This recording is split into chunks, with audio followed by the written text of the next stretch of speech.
mengikuti aturan. Ada yang ada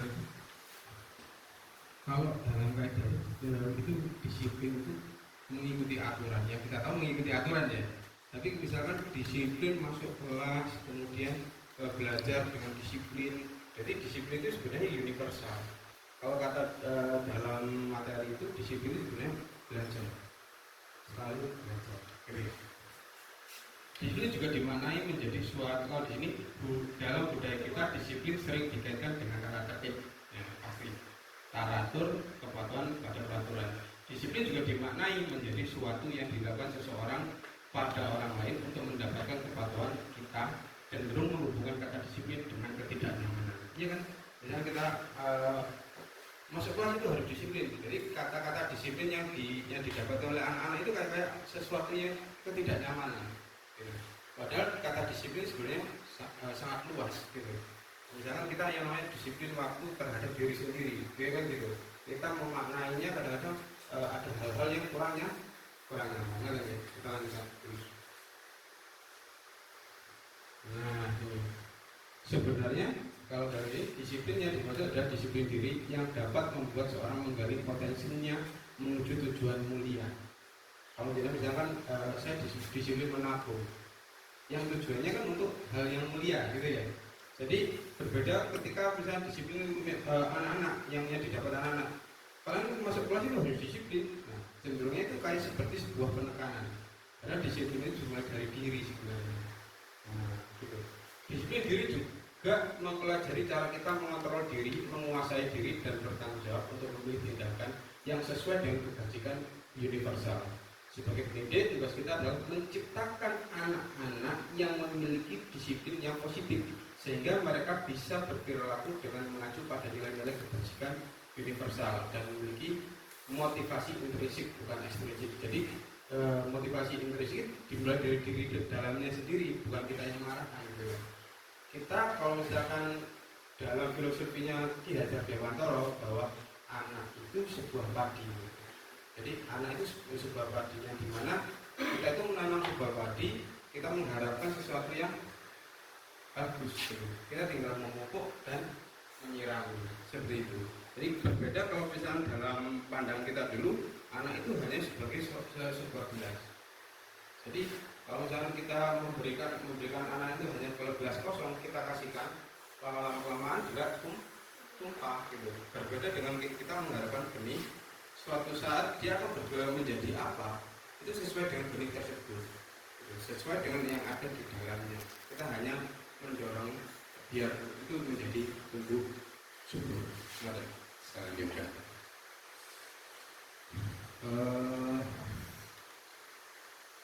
Nilai kebajikan universal. Nilai kebajikan adalah sifat-sifat positif manusia yang merupakan tujuan mulia yang ingin dicapai setiap individu. Nilai-nilai tersebut bersifat universal dan lintas bahasa, suku bahasa, agama maupun latar belakang.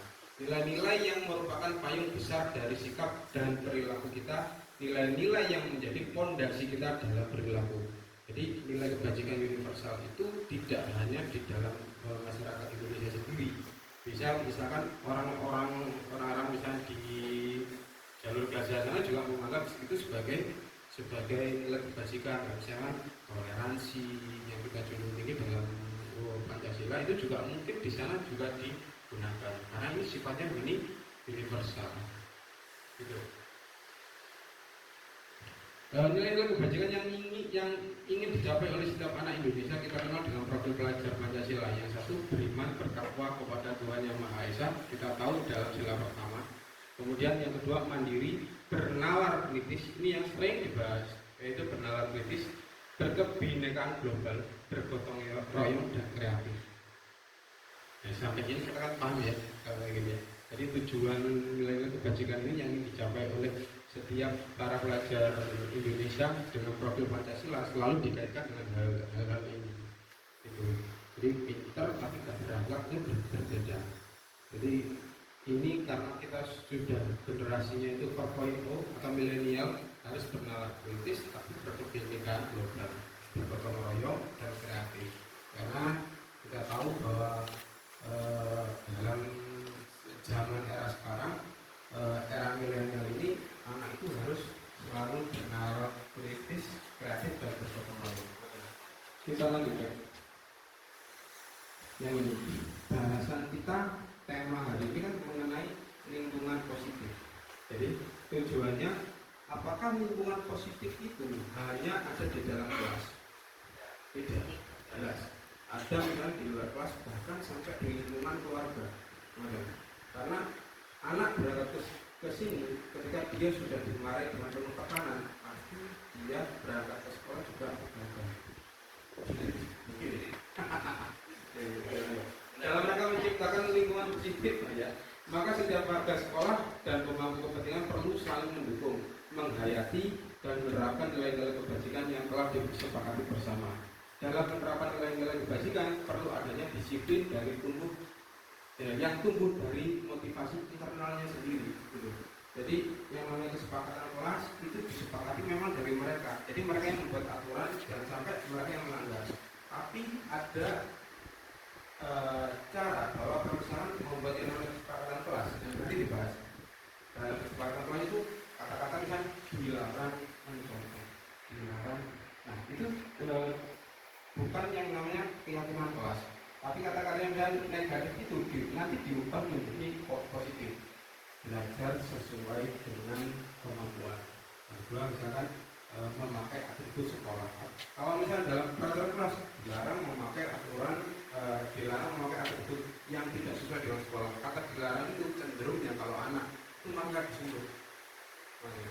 Makanya kalau misalnya kita misalkan tahu pada anak, misalkan anak itu anak jangan mainan pisau.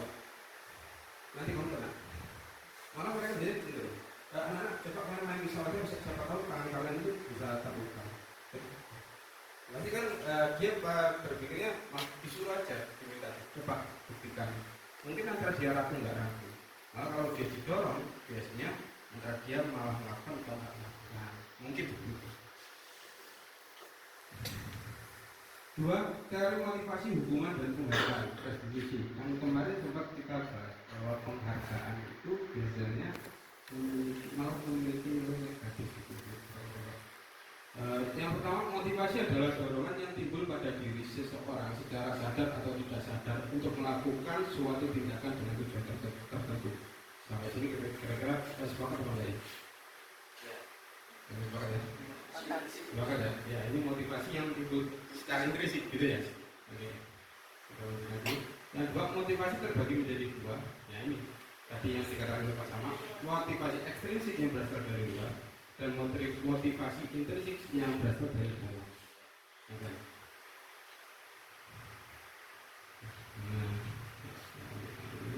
Nah, ini menurut yang menyampaikan dia dosen. Contohnya, ya dia dosen restrukturing, ya memang ini kata-kata. Saya menyatakan tiga motivasi berlaku manusia. Satu, untuk menghindari ketidaknyamanan atau hubungan. Yang dua, mendapatkan imbalan dari orang lain atau institusi. Yang tiga, menghargai diri sendiri. Ini adalah salah satu contoh yang mungkin ini tadi yang sebelumnya ya. Ini motivasi eksternal mungkin ya. Untuk menghindari dari ketidaknyamanan, apa yang akan terjadi apabila saya tidak melakukannya? Contoh, murid mengerjakan PR karena takut dihukum. Jadi murid mengerjakan PR karena takut dihukum. Motivasi eksternal dari luar. Ayo katakan tidak di dalam. Ini yang kedua, mendapatkan imbalan dari orang lain untuk penghargaan. Apa yang akan saya dapatkan apabila saya melakukannya? Ini kan cenderung sama anak-anak. Anak-anak berikan saya rokok, susu tidak mungkin kan gitu ya. Jadi dia dari awal sudah berharap. Contoh murid mengerjakan PR karena ini mendapat tujuan gurunya. Misalkan yang itu, kalau misalkan anak itu berangkat ke toko misalnya memberikan rokok, dia berharapnya mendapatkan imbalan. Itu menjadi hal yang setiap hari lah. Yang tiga, untuk menghargai diri sendiri. Saya akan menjadi orang yang seperti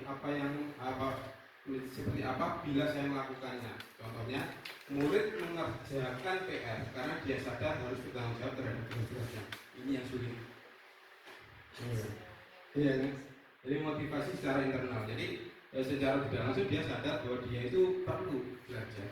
Ini yang mungkin menjadi kajiannya selalu, bagaimana cara anak itu bertanggung jawab pada dirinya terhadap apa yang dibutuhkan untuk dirinya sendiri. Kita lanjutkan.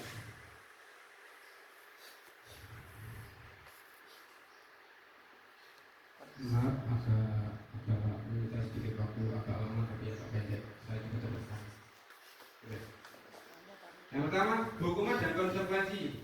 Saat terjadi pelanggaran terhadap keyakinan kelas atau sekolah, tentu terjadi tindakan penegakan. Jelas itu. Terhadap keyakinan kelas atau sekolah tersebut, umumnya tindakan tersebut berupa hukuman atau konsekuensi. Yang pertama, hukuman. Hukuman bersifat menyakitkan, tidak nyaman, biasanya spontan. Murid takut, memaksa, murid membenci peraturan, murid menjadi rendah diri atau konsep diri buruk. Kemudian konsekuensi bersifat mengontrol murid dengan penguatan positif, mendorong kepatuhan murid dan menghormati peraturan konsep diri. Mungkin ya. Jadi kalau misalnya kita tahu, misalkan saya ini posisinya lagi belajar nih, Bapak Ibu, lagi belajar. Ketika ada yang namanya hukuman, pasti kayak itu kebayang-bayang, pasti agak menyakitkan. Apalagi ada yang namanya sanksi, kan ada. Jadi kalau misalkan itu sifatnya konsekuensi, itu mungkin berbeda lagi. Intinya mendorong yang namanya positif atau mendorong kepatuhan murid untuk menghormati peraturan konsep diri. Mungkin ini lah ya. Lebih enjoy. Jadi ya gitu. Jangan. Namun hukuman dan konsekuensi masih bersifat eksternal. Ini masih eksternal semua ya. Nah ini restitusi. Restitusi adalah proses menciptakan kondisi bagi guru bagi murid untuk memperbaiki kesalahan mereka sehingga mereka bisa kembali pada kelompok mereka dengan karakter yang lebih kuat. Restitusi juga merupakan proses kolaboratif yang mengajarkan murid untuk mencari solusi untuk masalah mereka dan membantu murid berpikir tentang orang seperti apa yang mereka ingin menjadi dan bagaimana mereka harus memperlakukan orang lain. Teori Diane Gosen yang tadi. Jadi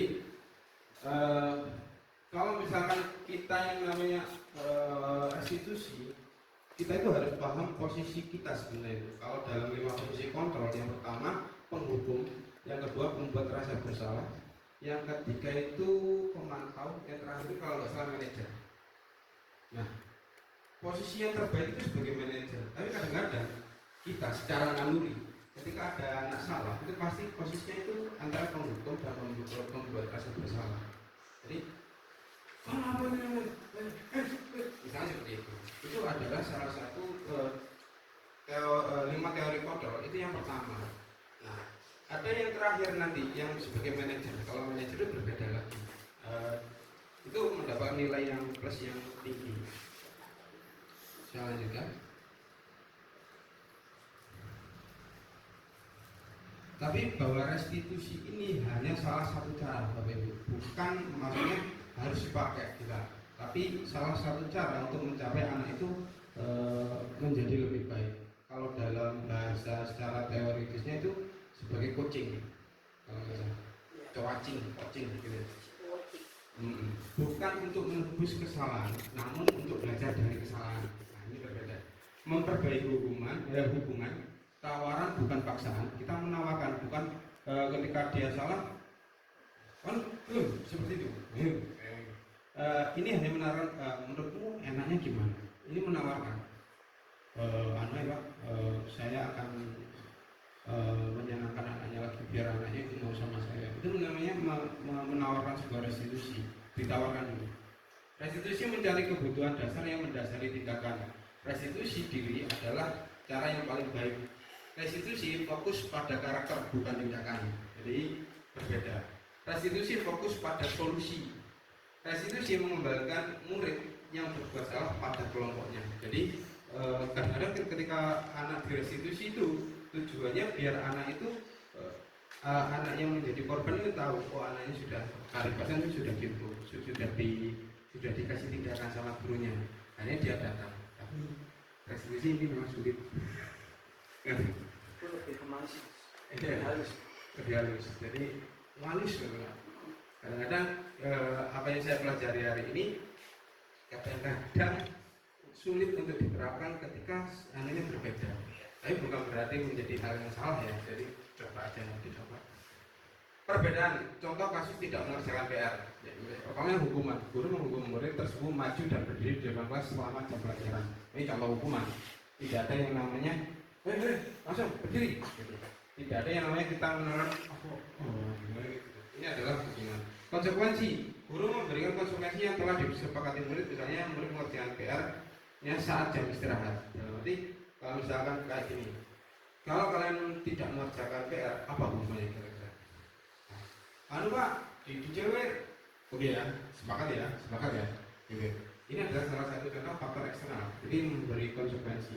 Yang terakhir restitusi, guru menanyakan alasan tidak mengerjakan PR, menanyakan keyakinan kelas, kesepakatan kelas, yang dilanggar dan membantu murid menyelesaikannya. Nah, memang kita itu salah satunya ketika ada anak yang misalkan ganti cara. Tapi sulit untuk bilang aku gak bisa, ini sudah bisa, coba ini tak bantu sama.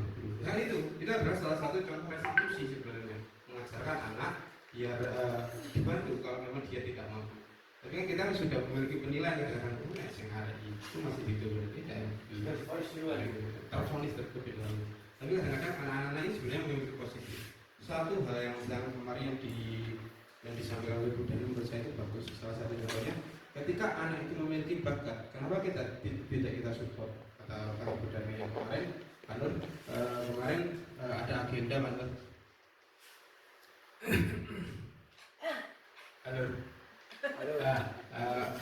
Ada agenda anak-anak kelas 6 mau sparring sepak bola.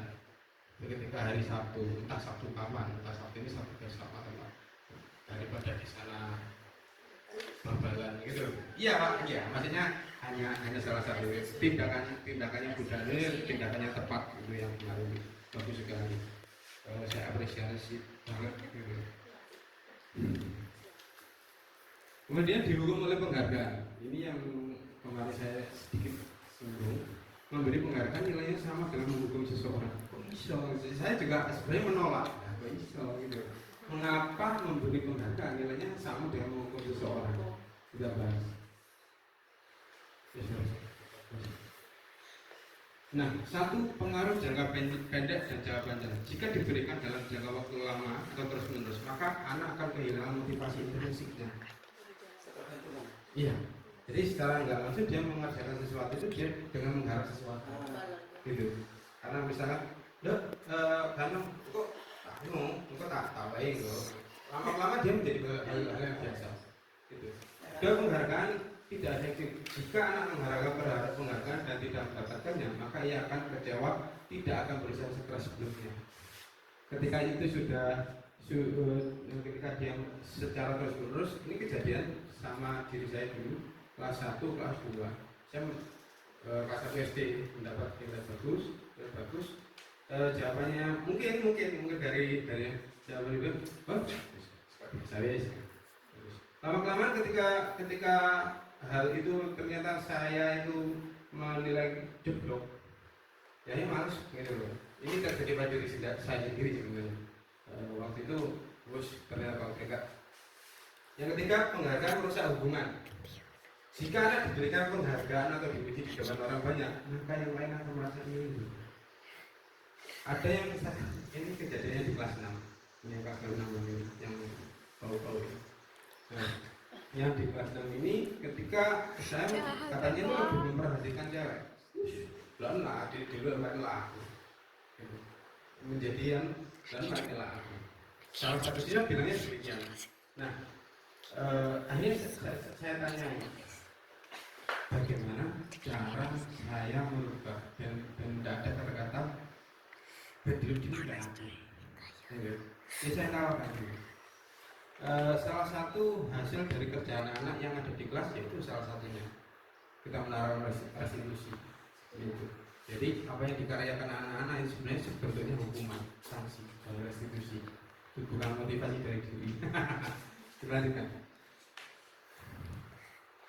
Nah, 4, penghargaan mematikan kreativitas. Penelitian menunjukkan bahwa ini penelitian, bukan saya meneliti tapi orang yang meneliti.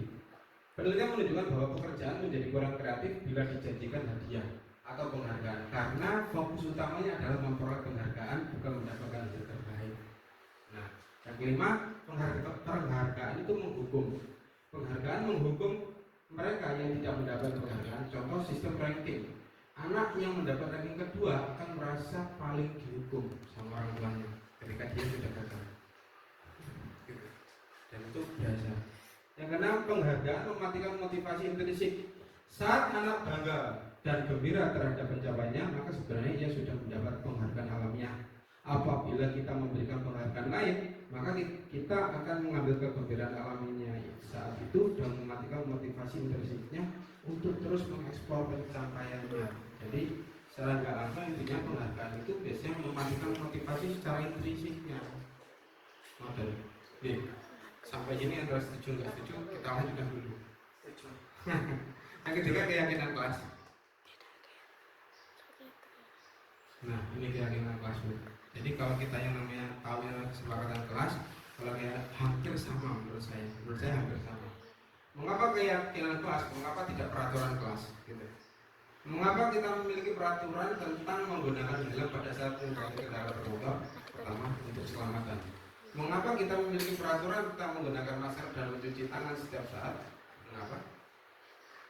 Untuk kesehatan. Itu jelas alasan yang baku maksudnya, gitu ya.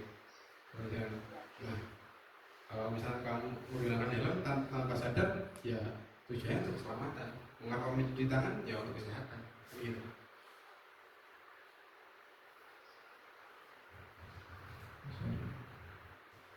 Nilai-nilai keselamatan dan kesehatan inilah yang kita sebut sebagai suatu keyakinan, yaitu nilai-nilai kebajikan universal yang disepakati secara tersirat dan tersurat terlepas dari latar belakang suku, negara, bahasa maupun agama. Jadi kita sudah tahu, kita mengenakan helm, kita yakin bahwa itu tujuannya untuk keselamatan. Kita mencuci tangan tujuannya ya untuk kesehatan. Itu sudah menjadi kebajikan universal.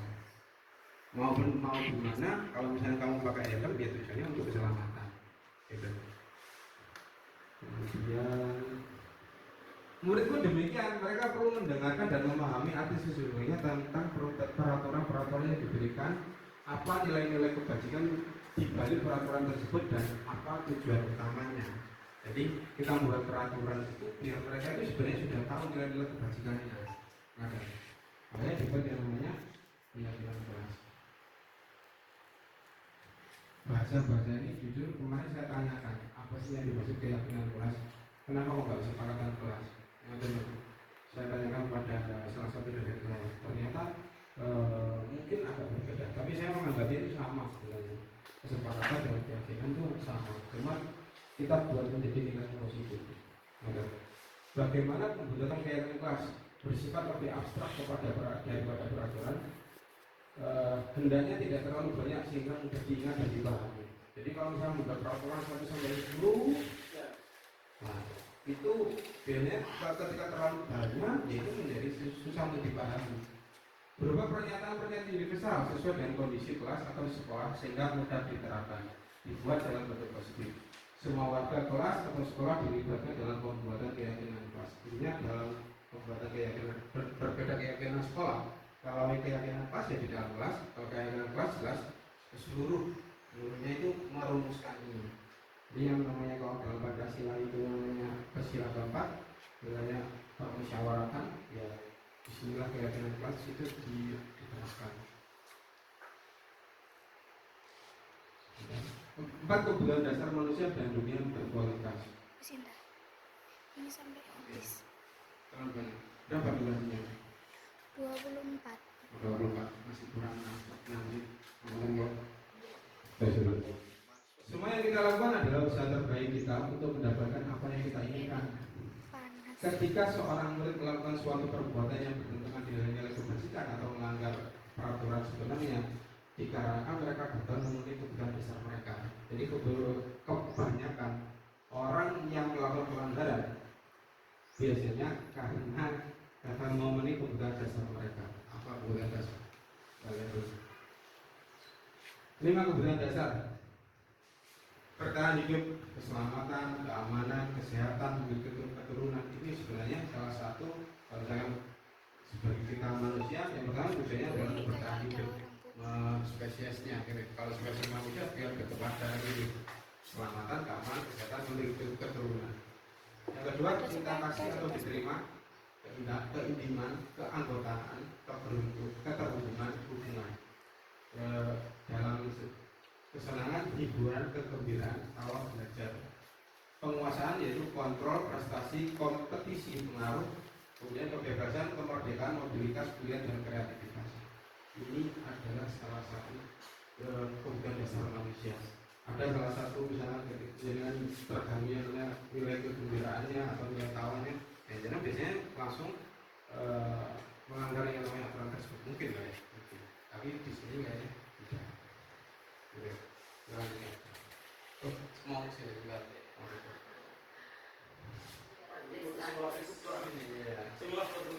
Mungkin yang cinta kasih diterima. Iya. Dicari masih proses mencari keinginan. Saya sudah ingin soalnya. Kebutuhan bertahan hidup. Iya. Ada kebutuhan yang bersifat fisiologis. Secara fisik ya, itu bertahan hidup misalnya adalah kesehatan, rumah, dan makanan. Secara kebutuhan dasar, kebutuhan biologis adalah kebutuhan bagian dari proses reproduksinya, termasuk kebutuhan untuk tetap bertahan hidup. Itu biologis. Ya, ini sangat saya. Sudah enggak. Kasih sayang dan rasa diterima. Semoga teman kita yang satu ini bisa segera mencari kebutuhan untuk disayangi dan diterima meliputi kebutuhan akan hubungan dan koneksi sosial. Kebutuhan ini adalah keinginan untuk tetap berhubungan dengan orang lain, pasangan hidup, teman kerja, binatang peliharaan, dan di kelompok di mana kita bergabung. Saat ini teman kita masih sampai binatang peliharaan. Setiap hari rutin kita dikunjungi itu kayak binatang peliharaan ini kayak antara nih cinta ya kayak apa?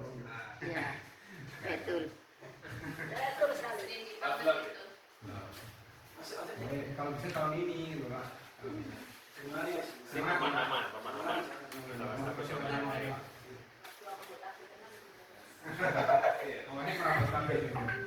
Kebutuhan ini berhubungan dengan penguasaan, berhubungan dengan kekuatan untuk mencapai suatu menjadi kompeten, menjadi terampil diakui atas prestasi. Kebutuhan ini meliputi keinginan untuk dianggap berharga, bisa membuat pekerjaan, bisa membuat pencapaian, kompeten, diakui, dihormati. Ini kebutuhan dasar, salah satunya mengenai penguasaan. Misalnya, motor saya, ini bagus motornya, bagi saya, ya gitu. Biar diakui aja. Gitu. Ini adalah kebutuhan. Ini jadi sebuah kebutuhan, memang itu menjadi sebuah kebutuhan. Nah,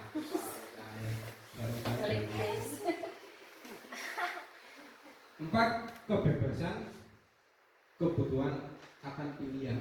Jadi kebutuhan untuk bebas adalah kebutuhan akan kemandirian, otonomi, memiliki pilihan dan mampu mengendalikan arah hidup seseorang. Anak-anak dengan kebutuhan kebebasan yang tinggi menginginkan pilihan, mereka perlu banyak gerak, suka mencoba-coba, tidak terpengaruh orang lain dan senang mencoba hal baru bergenerasi menarik. Saya kira kalau misalnya jenengan dalami, mungkin mereka ada di sini. Gitu. Jadi mereka itu sebenarnya anak-anak yang bebas. Ketika kita menetapkan sebuah aturan, nah mereka itu berasanya itu kayak dibatasi. Gitu. Tapi bagaimana cara kita tidak membatasi, tapi tetap sesuai dengan koridornya. Betul. Dikurang masih mampu Pak. Kesenangan, kebutuhan untuk merasa senang adalah kebutuhan untuk mencari kesenangan, bermain dan tertawa. Anak-anak dengan kebutuhan dasar kesenangan yang tinggi biasanya ingin menikmati apa yang dia lakukan. Teman-teman, saya kira itu sepakat. Belajar menyatakan bahwa kapasitas untuk berubah adalah ada pada diri kita sendiri. Jika kita dapat mengidentifikasi kebutuhan apa yang mendorong perilaku kita, maka perubahan positif dapat kita mulai dengan mencari solusi untuk memenuhi kebutuhan tertentu dengan cara yang positif. Apa maksudnya dari ini? Kita lanjut. Sudah. Bu, 30 dimatikan. Nah, itu salah satu contoh 5 posisi kontrol. Yang pertama, penghukum, membuat rasa bersalah sebagai teman, sebagai pemantau, sebagai manajer. Untuk misalkan saat ini mungkin kita sudah nyampe di posisi sebagai teman. Nah, makanya kenapa kayak kita itu berarti sama wah. Nah, mungkin mereka sudah sharing banget sama kita. Nah, karena mereka itu berasanya kita ya gitu, lebih gitu.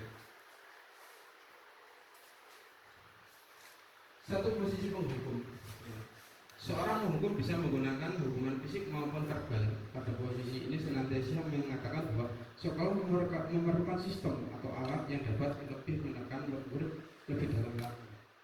Guru-guru menerapkan posisi penghukum akan telah berkata, kamu selalu saja salah, selalu balik lalu yang terakhir selesai. Nah, ini adalah salah satu contoh sebuah kata penghukum. Tapi memang pada dasar manusia itu sudah bernaluri seperti ini gitu. Dan bagaimana cara kita mendorong ke arah yang lebih tinggi gitu. Ciri-ciri dan dampak posisi kontrol penghukum. Jelas, ada suara tinggi, bahasa tubuh, mata melotot, dan jari menunjuk-nunjuk menghadap karena tidak memiliki kesempatan untuk memberi alasan. Ini salah satu contoh ciri-cirinya aja. Dampak hasilnya murid akan marah kecewa dan bisa menimbulkan dendam atau benci terhadap guru tersebut. Guru seperti ini senantiasa percaya bahwa hanya ada satu cara agar pembelajaran bisa selesai, yaitu cara dia dengan mengukur. Jadi di situ sebenarnya ketika setahu saya, ketika saya tahu bahwa salah satu anak didik saya itu dengan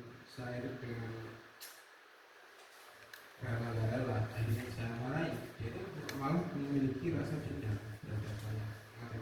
Dan itu terbukti ketika saya mendengar dari cerita temennya. Cuma mereka takut aja untuk ngomong. Dua, posisi kontrol membuat merasa bersalah. Pada posisi ini biasanya guru bersuara lembut.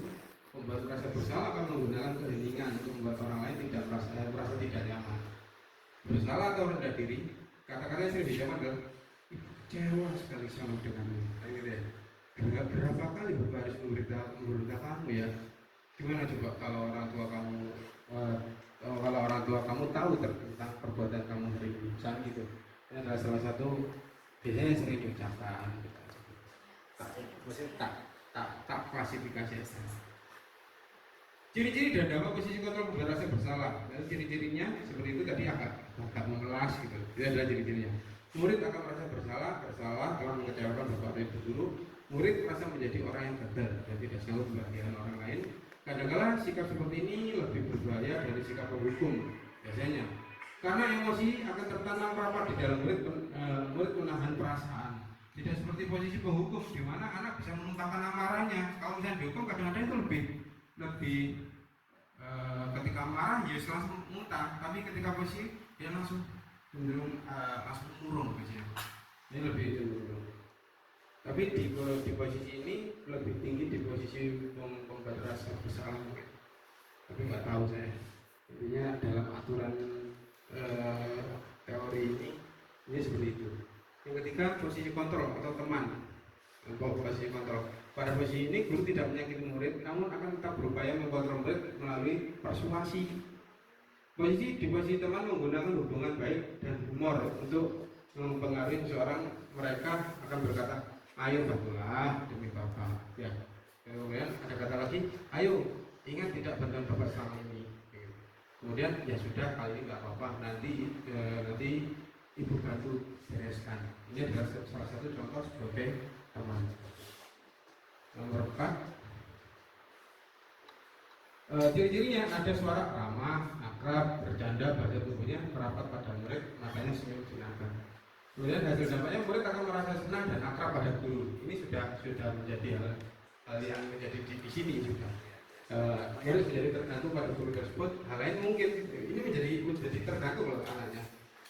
Hanya akan bertindak untuk guru tertentu dan tidak untuk guru lainnya. Jadi dia akan berarti kan saya pilih kasih loh. Guru itu tak saya bilang sebenarnya mungkin akan pilih. Oh iya. 4, posisi kontrol sebagai pemantau. Pemantau berarti mengawasi. Pada saat kita mengawasi, kita bertanggung jawab atas perilaku orang-orang yang kita awasi. Posisi pemantau bertindak berdasarkan pada peraturan dan konsekuensi. Pertanyaannya diajukan secara pemantau, peraturannya apa?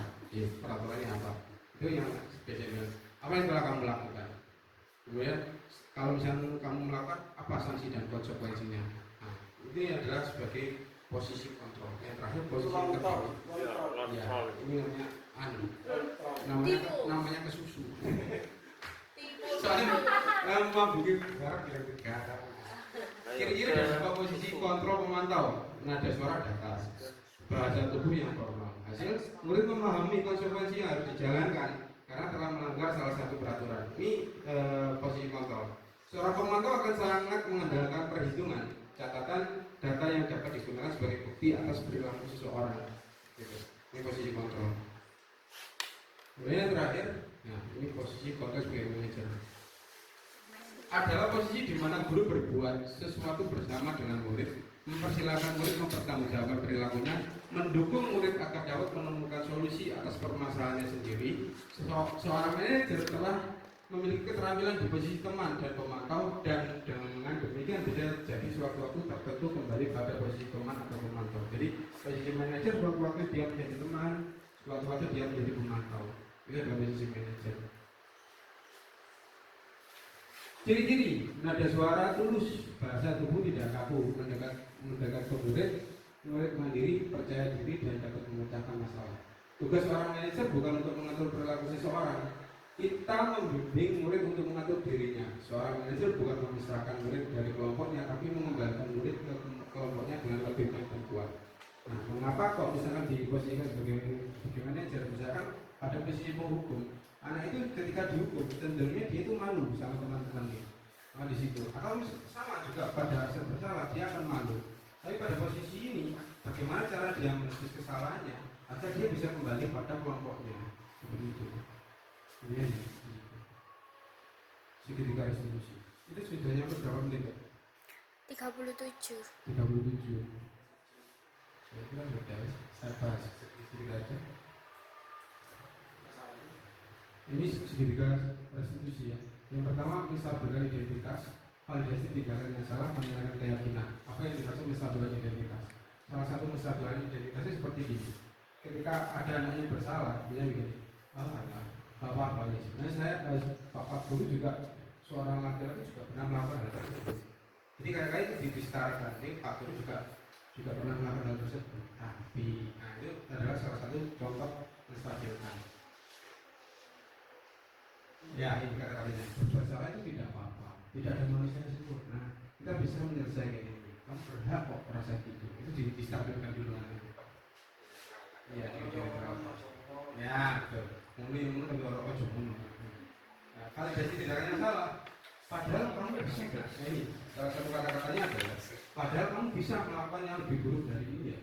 Kamu pasti punya alasan mengapa melakukan hal itu. Kamu patut bangga pada dirimu sendiri karena kamu telah melindungi sesuatu yang penting buat kamu. Ini adalah salah satu validasi tindakan yang salah. Ya, dia salah, dia salah. Divalidasi dulu, ditanyakan apa yang salah dulu, gitu. Dibenarkan. Strategi ini menguntungkan bagi murid dan guru karena guru akan berada pada posisi siswa. Misalnya memihak, kakak memihak pada siswa gitu. Akhirnya mereka memiliki perspektif berbeda. Yang ketiga, sisi ketiga menanyakan keyakinan, sik dibeli. Apa yang kita percaya sebagai keluarga atau keluarga. Jadi akhirnya kita tanyakan dari itu, apa menurut kamu kira-kira dalam keyakinan kelas yang kita buat kemarin, menurut kamu itu sama apa enggak? Ini ditanyakan seperti itu. Iya, Pak, itu salah. Kalau salah, ayo kita diskusi yang menurut kamu apa yang bisa kamu lakukan untuk melakukan hal yang berbeda dari itu, bukan itu. Apa yang bisa kamu lakukan untuk membalas dari tadi? Tapi kita membuat kata-kata yang positif. Apa bayangan kita tentang kelas yang 3? Terima kasih. Kita lanjutkan. Alhamdulillah sudah menggali untuk hari ini karena ada diseminasi kita sampai itu. Untuk tanya jawabnya nanti lewat. Terima kasih untuk hari sudah memperhatikan. Assalamualaikum warahmatullahi wabarakatuh.